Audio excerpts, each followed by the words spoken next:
Тарихи сәт. Бүгін Балқаш мыс қорыту зауытында алғаш мыс балқытылғанына 84 жыл толды. Қазақстан түсті металл саласындағы ең ірі өндіріс орнының ел үшін маңызы ерекше. Ондағы қызметкерлер әрдайым болашаққа нақты жоспар құрып, табысқа жеткендерін мақтан тұтады. Кәсіпорында 3000-ға жуық жұмысшы еңбек етеді. Жылына 22 000 тонна мыс балқытылады.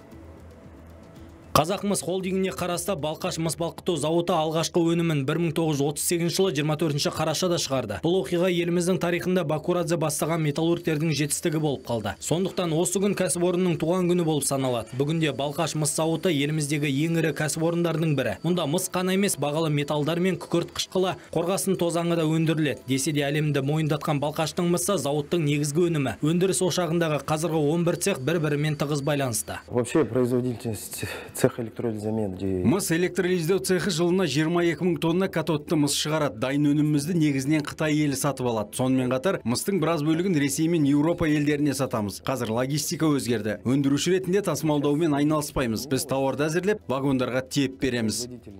Балқаштың мысы өте сапалы. Ол дегеніңіз мұндағы металлургтердің еңбегінің жемісі. Әрі бұл сапаны ондағы әр қызметкер бүгінге дейін бұлжытпай сақтап келеді. Зауытта 3000-ға тарта адам еңбек етеді. Олардың арасында осы кәсіпті атадан балаға мирас қылып жалғастырып келе жатқан жандар көп. Мұхтар Сұлтанғазин 2008 жылы жоғарғы оқу орнын тәмамдаған соң мыс балқытатын цехқа келіп орналасқан. Білікті басшы мен тәжірибелі тәлімгерлердің арқасында қазір өзі де мықты маман болған. Бірнеше лауазымдық баспалдақтан өтіп, бүгінде бас инженерге дейін көтерілді. Өз ісінің шебері Мұхтар ең бастысы барынтамен еңбек ете білу керек дейді. Условия труда, конечно, тяжелые. Әрине еңбек жағдайы ауыр. Металлург мамандығы нағыз ер азаматтың ісі деп айтуға болады. Бұл жұмыс жанып тұрған отпен байланысты. Сондықтан мұндай жұмысқа екінің бірі шыдай бермейді. Балқаш мыс балқыту зауыты көптеген адамды жұмыспен қамтып қана отырған жоқ. Сонымен бірге қаладағы әлеуметтік мәселелердің оң шешілуіне ықпал етуде. Қаланың инфрақұрылымы мен экологиялық жағдайын жақсартуға қолдау көрсетуде. Зауыт келер жылы 85 жылдығын атап өтеді. Ең басты мақсат өнім көлемін арттырып, қазіргі көрсеткіштен асып түсу. Уатхан Біләл, Атамекен бизнес.